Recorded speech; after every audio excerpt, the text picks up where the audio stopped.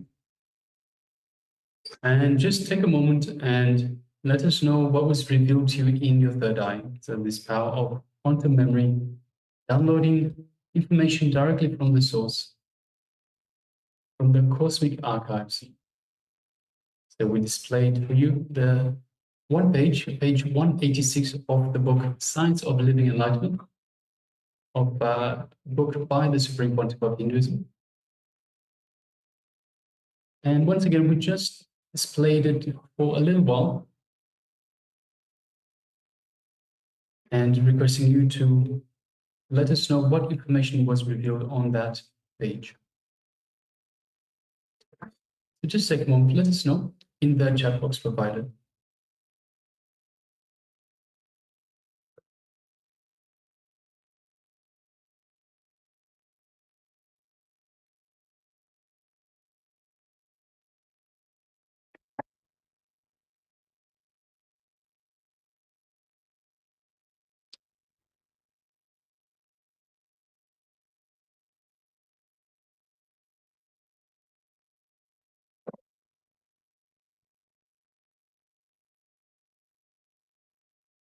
Yes, so this power manifestation, very similar to the power of the third eye vision. It's just that this time you don't actually see, you don't look through the third eye.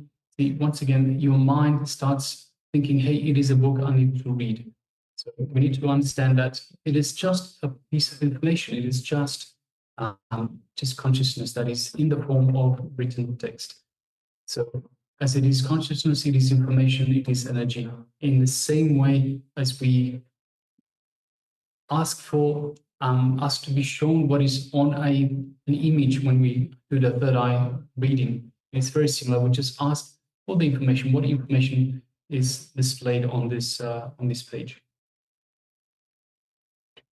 So Swamiji shares very beautifully one example of quantum memory from the life of Vivekananda. One of the person came to Vivekananda and told that gave him a book to read. Just he just opened one page and just had a glance of it, and after that he knew every detail of the whole book. The person asked any number of questions to that person from that book, and Vivekananda was able to answer every single question in too much detail. That is the power of quantum memory. And even Swamiji has manifested this power a lot of times. Even many books Swamiji has, just by glance, he knows the whole book. All right, so if you're still sharing, please go ahead and continue sharing. Meanwhile, we will reveal this page that we displayed for you, and we'll even read. So let's have a read of the book itself. So page number 186 of the Science of Living Enlightenment. So the book starts at the top. 200 forms of Indian singing styles are available, rooted in Samagana, Samaveda. So this is one of my. One moment, it is. I just need to make it less. Yes. Too small for me. Yes. This is one of my Annikarak 4 Vidhi campus.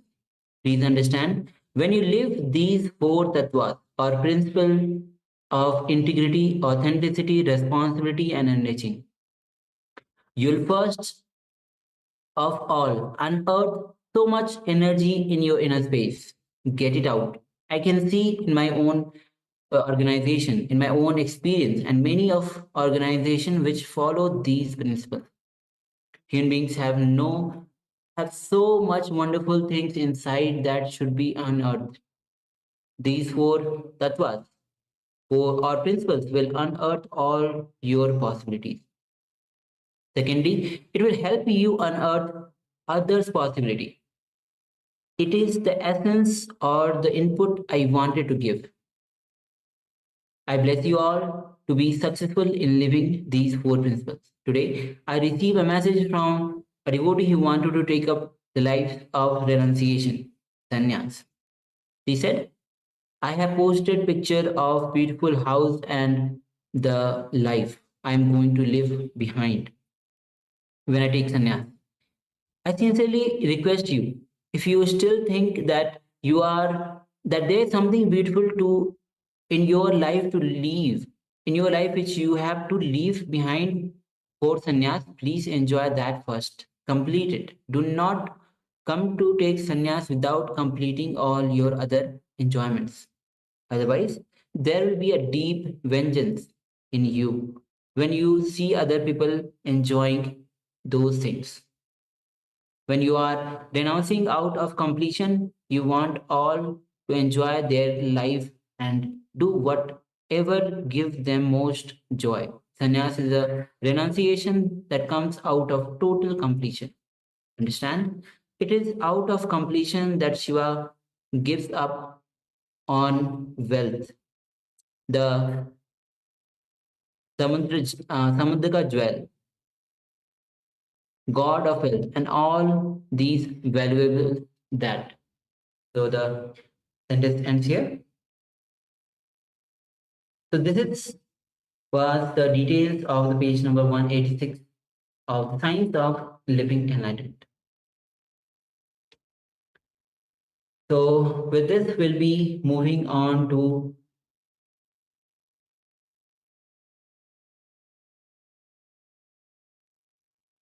Yes, we'll be moving into an internalization exercise. So, science of miracles.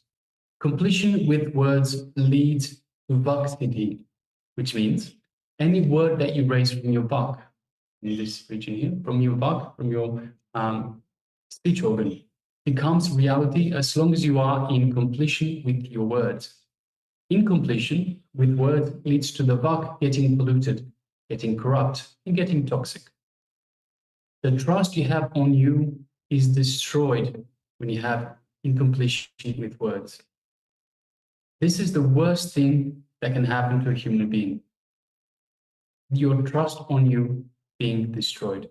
You are not sure about yourself and you get into confusion. So look into your life and list down all the words, promises, commitments you gave to yourself and to others, which you did not honor and fulfill, nor withdraw, and thereby you did not restore your integrity. Again, look into your life and list down all the words, promises, and commitments you gave to yourself, to others, which you did not honor and fulfill, nor withdraw, and thereby you did not restore your integrity. So have the pen and paper with you, and let's take a few minutes and went down. Yes, see here we're talking about integrity. So there are a couple of ways to come into integrity. Either stick to your words, so whatever words you gave either to yourself or to someone else. Words are very powerful. If you gave your word to someone else or gave your word to yourself, you have the option either stick to your word, so do whatever you said you would do, or if you know that you won't be able to do what you said you would do, then you can simply withdraw that word. You can withdraw that word and that will come back into integrity. So let us do this exercise now.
Now, please keep a commitment to yourself to be in integrity and complete with your words, promises, and commitments you gave to yourself and to others. Either fulfill what you declared or withdraw all the words, promises, and commitments that you did not honor and fulfill. So once again, either fulfill what you declared or withdraw all the words, promises, and commitments you did not honor and fulfill, all the words that you gave to yourself and to others. Let's continue.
Yes.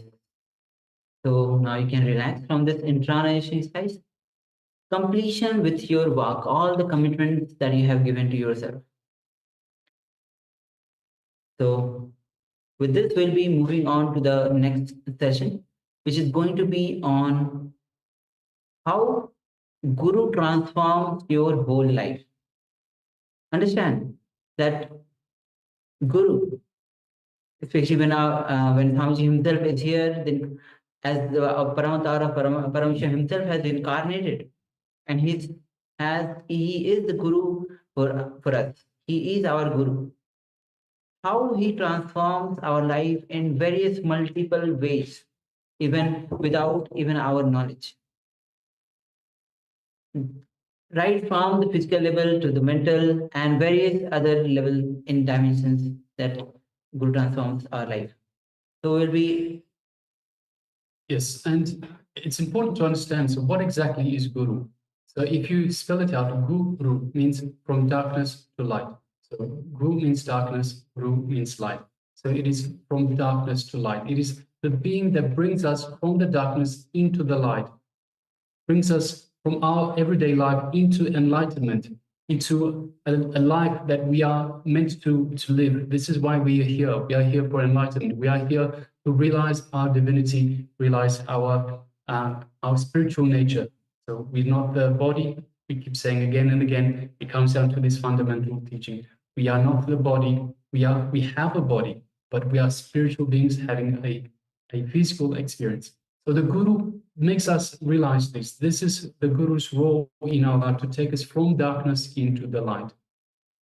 And so the Guru transforms our life, transforms us into, takes us onto this path.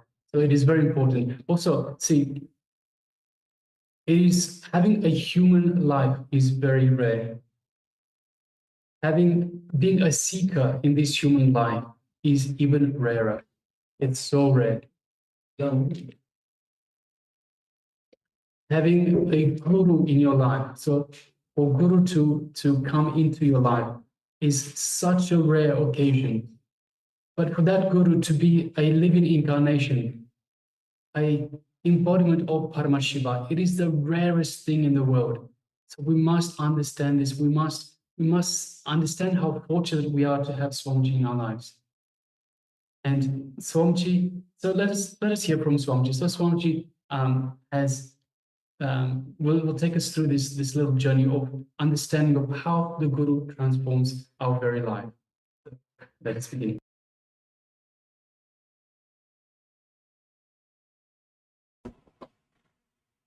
I welcome you all with my love and respects. Master, the Master Surgeon.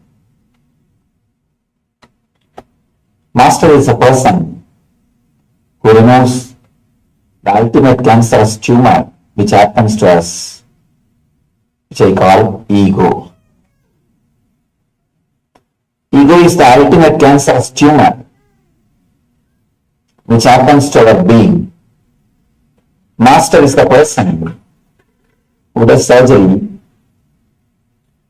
on the ultimate cancerous tumor. He never allows you to stuck or be comfortable with anything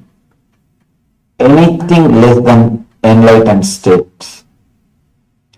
Usually, not only in the normal level, even when we start progressing spiritually, after some time, in some layers we get caught, we get stuck, we don't move further. Somewhere we'll be caught, stuck, and we will not even know that we are stuck.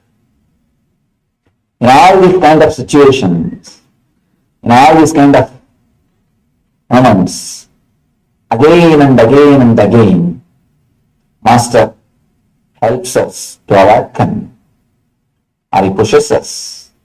Go ahead. Don't stop. Go ahead. He is really a master surgeon. He transforms the whole life. Of course, whenever a surgeon comes with a knife, we always feel he is going to cut us. He is going to hurt us. He is going to disturb us. But the knife of a surgeon is not for killing, it is for healing.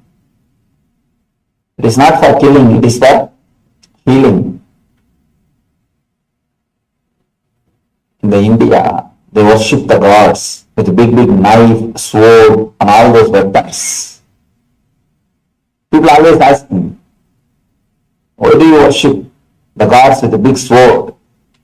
Why do you worship gods with a big knife in their hand? Why gods need all these weapons? I tell them it is a symbol Symbolically, they represent that they are surgeons. They are going to straight away cut your ego. They are going to straight away remove the cancerous tumor. It's metaphysical representation that they are the master surgeons.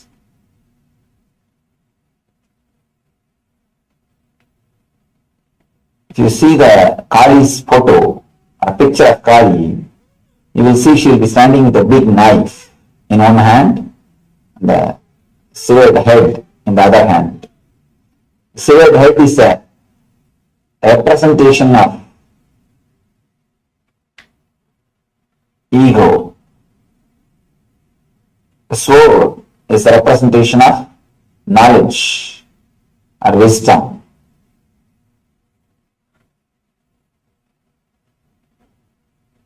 Let me narrate an incident which explains deeply how the master takes care of the disciple, how he never allows the disciples to get stuck in some layer, in some level. Even if the disciples feel very cool, cozy, happy, settled, the masters shake, make you aware what you think as security is not allowed. You can't get stuck. You have to move further. You have to go ahead. This is one of the beautiful incident from Sri Ramakrishna's life. Sri Ramakrishna is a great spiritual master who happened in India in last century. He had a master. The master's name is Totapuri. Ramakrishna used to worship the form of goddess Kali. He used to meditate on a particular form. He had the darshan of that form. He used to live happily with that form. He was just living his life beautifully, happily with that form. Suddenly one day appeared new person, very elderly man, old monk, Totapuri. He said, don't meditate on the form, go beyond the form. Of course, naturally the Ramakrishna was shaken. He said, why? The form is so beautiful.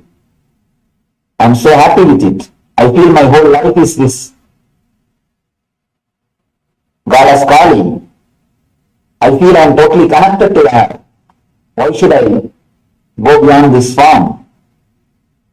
What is wrong with the form? Totapuri says, no. No form is eternal. Forms are always ephemeral. Only when you go beyond the forms, you will be able to experience the eternal bliss or the eternal consciousness. Ramakrishna was happy with that form. Actually, when you meditate on some form, you feel very comfortable, soothing. You can project all your ego on that form and feel satisfied. If you wanted to have a caring, loving mother, if you are missing a caring, loving father, you can always project that into that. Your God. You can always think your God is the loving, caring father. Your God is a loving, caring mother. And the more strongly you visualize, more strongly, naturally, you are going to have a vision. Because the strong visualization will come to reality. That the same thing happened in Ramakrishna's case. Ramakrishna felt what he was strongly visualizing is a reality. He was happy, but it is not ultimate truth. Here is Totapuri, who is not ready to allow the disciple to get stuck in any level. Almost it is nothing but his ego projection. It is nothing but his ego projection. So naturally, Totapuri inspires him, go beyond the form. and he advises him to cut the form visual in your meditation. Just visualize you are cutting that form, destroying it, and going beyond the formless experience. Ramakrishna does that and reaches the ultimate bliss or eternal bliss. Master again and again sees that you are reaching the ultimate. You are not stuck with anything.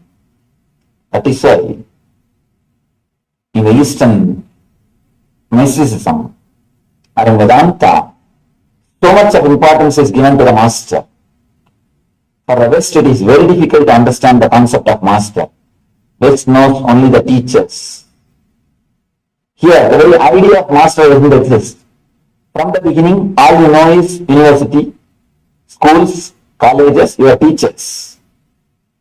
The idea of master doesn't exist. In the East, even the regular education is only from masters, not from teachers.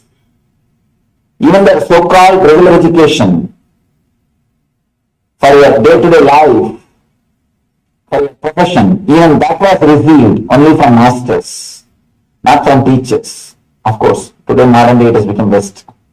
Again, the modern day universities, all these things, that is different. But in the original Eastern Gurukulam style, they always emphasized on master.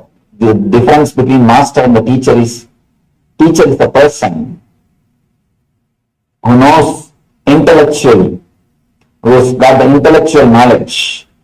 Master is a person who knows experientially, who has experienced what he is speaking, who has experienced the truth. The Indian education system is always dependent on masters. Even the professional education, if you are supposed to become a king, if you want to learn the archery, you have to go only to the master. You may ask, how can an enlightened master teach me an archery? How can an enlightened master teach me agriculture? What do enlightened persons know about the agriculture or about the archery or about the business? You will be surprised.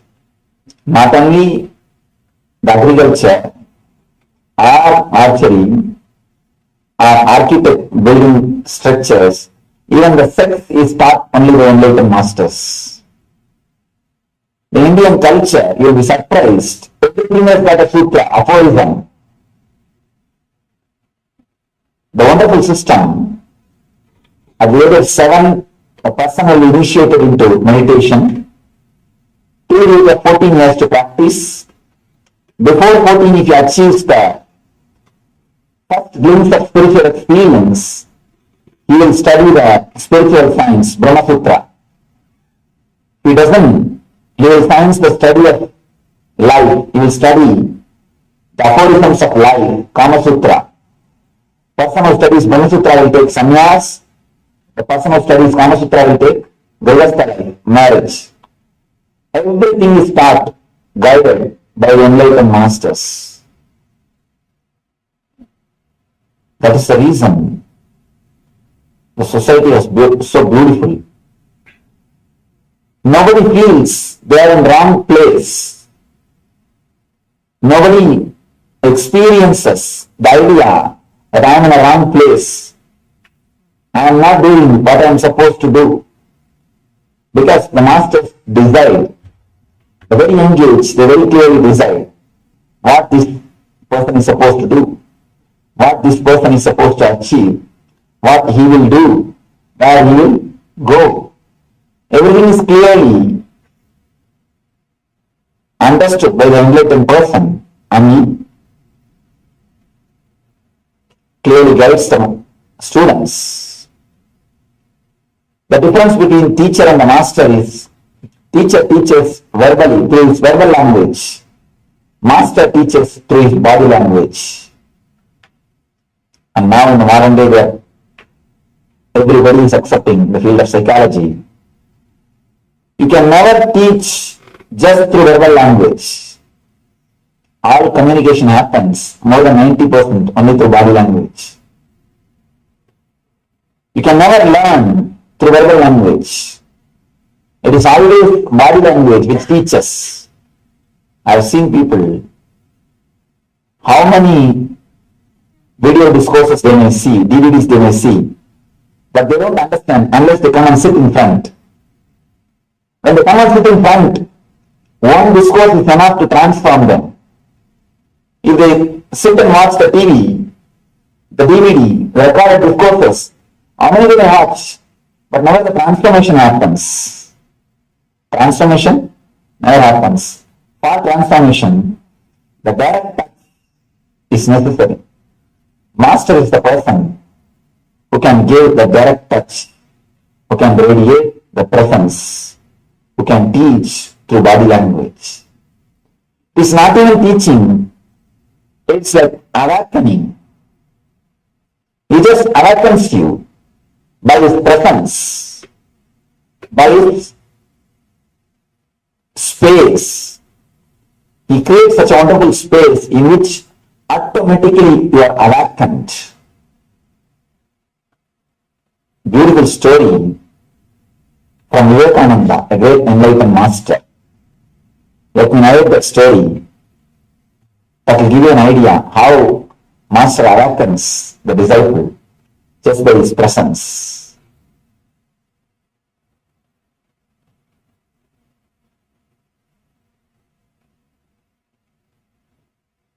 There was a lioness in a forest. It was pregnant, about to give birth. One day it was searching for food. It was going around the forest, trying to catch some animal. It saw the sheep of flock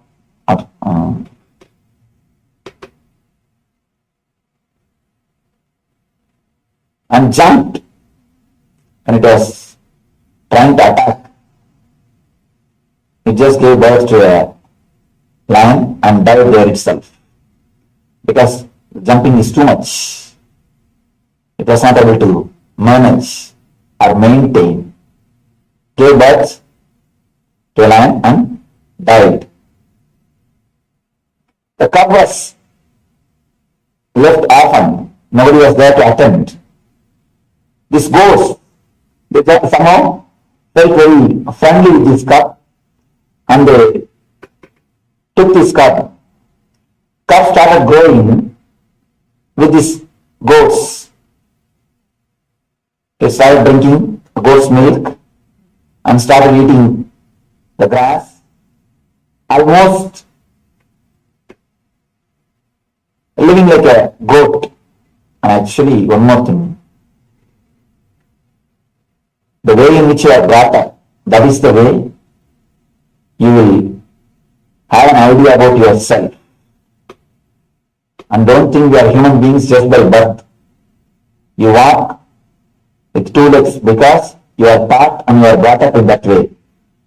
Otherwise, naturally, you will be still animals. This cub was brought up just among the goats, and it really felt it is a goat. It used to eat the grass and drink the goat's milk and play with the goats, live like a goat and create sound just like a goat. After a few years, one day, one lion was again attacking the same group, and it saw a cub along with the goats, and it just attacked that cub, brought the cub out of the group. Cub started shouting, leave me, don't kill me, don't kill me. Lion said, don't worry, I won't kill you, you are not a goat. Cub said, don't tell me all these things. Don't kill me. Just give me that assurance that you will not kill me. Lion said, don't worry, I will not kill you. It just left. The cub ran, and his cub escaped and ran. Next day again, Lion attacked the same group. Again it attacked the same cup and brought it out. Again the cup started shouting, crying, "Oh, don't kill me, don't kill me, leave me." Lion said, "Don't you understand? I am not catching you to kill you. Understand, you are not a goat, you are a lion." Again the cup started crying, "No, no, no, no, no, I am lion, I am goat only. Don't kill me." Anyhow, lion tried its best to convince the cup. Cup is not ready to get convinced. Lion left the cup. All right, go. Third day, slowly the cup started feeling somehow connected with the lion. It started remembering the lion again and again. Why should he catch me? Twice he caught me, he could have killed me. He's not killing, or he's not ready to eat me. Why he should again and again catch me? And again he's advising me I am a lion. Why should you do that? He started contemplating on the lion. Something of the lion, some quality of the lion started attracting him. In the heart, without his knowledge, unconsciously, he started contemplating on the lion. Third day, when the flock crossed that area, the cup stood and watched whether the lion is coming or not. Fourth day, the cup started waiting in that same area to have a glimpse of lion. Now lion appeared again, came near the cup. This time it doesn't have to catch the cup. Cup just stood. Cup started trusting the lion. Just stood. Lion said, "How are you? How are you doing?" After a few words,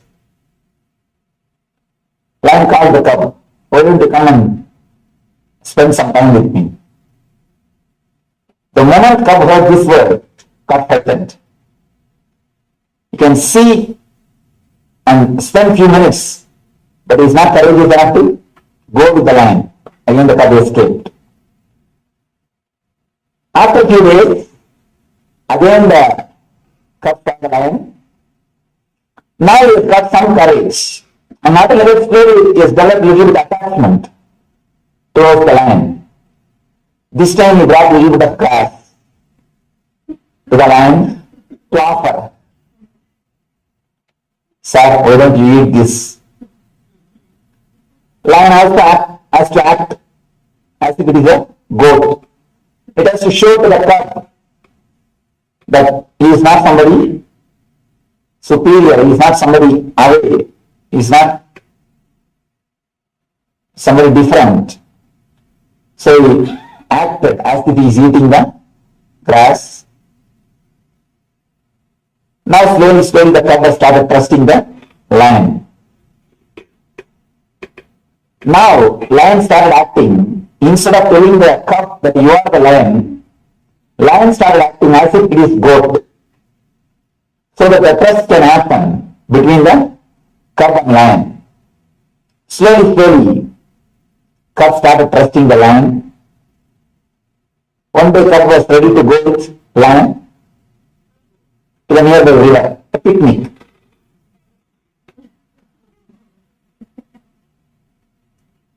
Lion took the cup, both of them went near the river. When they were standing near the water, suddenly lion grabbed the face of the cup, head of the cup, neck, and said, look at the river."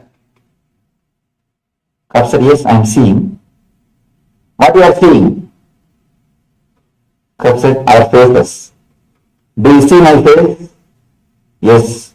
"I am a lion." "Yes." "Do you see your face?" "Yes, I am seeing." "You are also a lion." Again, the fear came up. Cup said, No, leave me, started shouting. Now it is too much. The lion had little meat He just took the meat, forcibly put inside the mouth of a cub. Cub slowly started chewing. The taste of the blood. When the cub started tasting the blood, slowly he started feeling, yes, I could eat the meat. I'm not just a goat. If I'm a goat, how can I eat the meat? The first experience that I am the lion started happening. Of course, again the cub is not ready to be convinced. After a few minutes, just out of the old habit, he wanted to take the meat. Again started shouting, no, no, no, don't try to brainwash me. Don't try to teach me. I am goat. He started running. After a few days, again somehow lion managed. The cub brought him to the river. This time he decided he has to realize. He has to experience. This time when he brought the cub, it showed him very clearly, look at your face, look at my face in the river. Both are one and the same. And eat this fresh meat. He gave him the fresh meat to eat, to taste, and naturally taste of the blood made the cub to realize it is not a goat, it is lion. And he removed him, he removed the cub, he left him in the forest. He didn't let him stay with the goats. When he has to live in the forest, naturally, he has to search for his food. He has to hunt. He has to go around. He started hunting. He experienced completely who he is and started living as a lion. Beautiful story. I don't know how Vivekananda came up with this story. This is exactly the same thing happens between you and the master. Exactly same thing. When you see the master and he says, you are not as you think. You are not human being with spiritual experience. You are a spiritual being with human experience. We always think we are a human being having a spiritual experience. Master says, no, you are a spiritual being having human experience. But you are not ready to believe. Not only you are not ready to believe, you feel uncomfortable. You feel he is preaching his ideas or he is trying to convert you. You get frightened. You try to run away. And you go and be happy with your goats. And you are happy with your cozy life. You are stuck with your regular life. After some time, again, the master tries to infuse the same idea into your being. Whether suppose he catches you and tries to give you the same idea. This time, you stop resisting, but you are not ready to welcome. You just, okay. But after one or two times, beyond your understanding, your unconscious is slowly attracted. You start remembering him. The charisma or the grace or the energy of the master just pulls you. You start remembering him in the daytime, in the night time, in your dreams. Automatically, he starts appearing in your dreams. Automatically, he becomes part of your being. Even then, You are not ready to accept whatever you face. You only play the game of hide and seek. You go with your front and escape. Somehow, at some time, when you are ready to trust him and go with him, he catches you and says, look at your face, look at my face. Both are one and the same. You are me. Again you get frightened. No, leave me. I am not lion. Then lion tries to act like a goat. Master tries to act as you want. He talks good words as you want, and he behaves almost like child as you want. He allows you to think that he is one among yourself, one among your group. He makes you feel comfortable by giving an idea. He is also a goat. He is also one among your species. Once you feel really comfortable, once you feel you are able to relate with him, once you start trusting him, again he waits for a right chance. The moment he gets the right chance, he got you. Again, takes you to a river to show, see your face, see my face. You and me are one and the same. And he forces meat into your mouth. That's what I call the initiation, or the first experience, energy darshan. He forces you to experience that you are land. But even after that experience, even though you feel good about it, people try to escape and say, no. After a long time, after much work, somehow master manages to convince you to make you experience your true nature and gives you the ultimate freedom. Then naturally, you start experiencing that you are a lion from the beginning. You don't have to transform your life.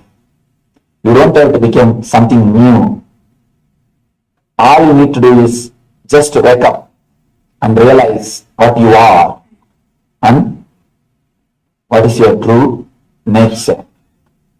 Master never allows you to stop or get stuck with any forms or any steps. Again and again he inspires you. Again and again he takes you to the higher and higher level conscious experiences till you realize you are that, till you realize your true potentiality, till you realize your ultimate truth. Yes. Master does the study. Master wakes you up until you realize your truth. So neither growth, how he says, master doesn't give you a growth. He just wakes you up and realize your true nature. Master does the surgery on you. He never allows you to get stuck. He never allows you to feel comfortable where you are. He constantly, every moment, he helps you to awaken. He pushes you. Finally, makes you realize your ultimate truth. The master is the ultimate surgeon. Swami shares the life story of Ramakrishna, how when he was stuck with his visualization of the form of Kali, it was his own ego that was being projected and he was stuck with it. When Totapuri came and melted down, he cut that visualization and he finally got liberated. He established himself in that pure ultimate state. So Understand that, and last just before at the last Swamiji revealed the famous lion and cub story from the life of Vivekananda. So he just very elaborately described the story of lion and cub, and finally the cub who grew up with the goats realizes that he is a lion. In the same way, Master slowly, very slowly takes us and awakens us to realize that our own true nature.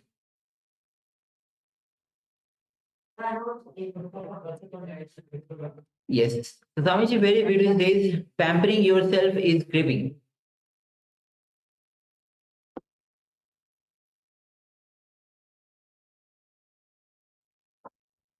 Pampering yourself by cribbing.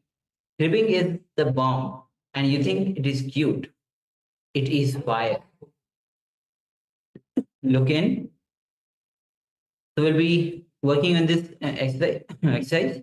Cribbing is cheating yourself in a small ways. Look in now and identify the aspects of your life where in small ways you are allowing inauthenticity and lack of integrity to creep into your life. So let's take a moment and have this internalization. You can have the pen and paper with you, and let's pen down.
Yes, so you can now relax.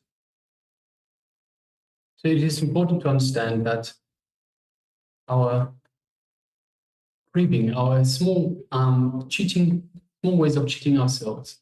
So basically, we just say, "Oh, it's okay. I won't do this. It's okay if I just ignore it this time. Ignore what I wanted to do. Ignore being in integrity." So you gave your word that you will do something, and you say, "You know what? This time will be okay." The problem is that the more and more you let it go, the bigger the problem gets. So it starts off with in a small way now, but over time it just builds and builds and builds, and before you know it, you are out of integrity, completely out of integrity, and it moves on. So it might be a small thing now. It might be, for example, something in terms of cleaning. Let's say you're cleaning your house. You can't be bothered to clean underneath the bed this moment. You say it's okay. I won't do it today. It will expand. So from cleaning, it will move into your work. It will move into your relationships. It will move into your health. It moves into every aspect of your being, every aspect of your life. And this is the big problem. It starts with such a small thing because we just say, it's okay this time. It's okay to cheat this time. This is a big problem. So let us not have any, even smallest amount of non-integrity. Let us stick to whatever we said we were going to do. Any word that we give ourselves, any word that we give others, stick to that word because it blows up before you know it. And before you know it, your whole life is upside down. Yes. So with this, let's move on to the power manifestation. We'll be entering into the round of quantum memory, as today we are manifesting this power. So again, we'll be having just a glance of page number 202 of the Science of Living Enlightenment. Quantum memory is the recollecting large information from the intelligence behind the brain. So just have a glance at it, and then we'll enter into the manifestation.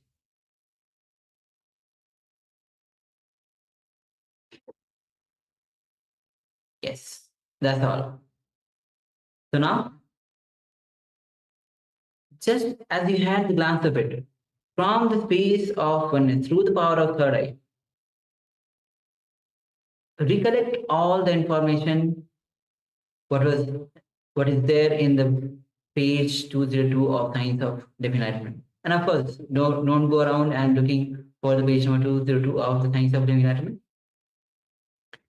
Sit with your head, neck, spine in straight line, with your eyes closed. Visualize Swamiji in your space. His energy flowing through your body, filling your entire system. Every trillion cells, every cell in a body is getting energized with his energy. Now gently bring your awareness to your third eye. And through your third eye, gaze at Swamiji's third eye. Feel your third eye is being awakened. A light shaft being blinking. Now, through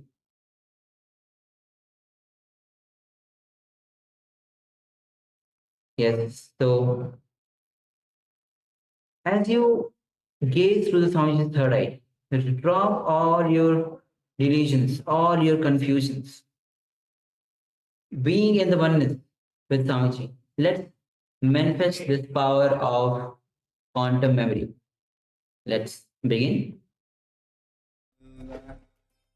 Paramashivoham Om Nithyananda Paramashivoham Om Nithyananda Paramashivoham Om Nithyananda Paramashivoham Om Nithyananda Paramashivoham Om Nithyananda Paramashivoham Om Nithyananda Paramashivoham Om Nithyananda Paramashivoham Om Nithyananda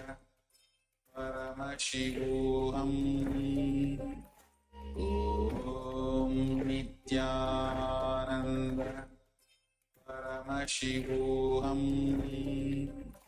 Om Nithyananda Paramashivoham Om Nithyananda Paramashivoham Om Nithyananda Paramashivoham Om Nithyananda Paramashivoham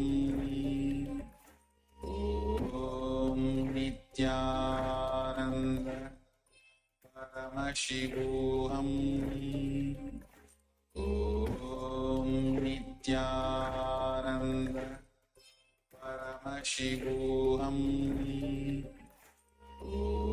Om Nithyananda Paramashivoham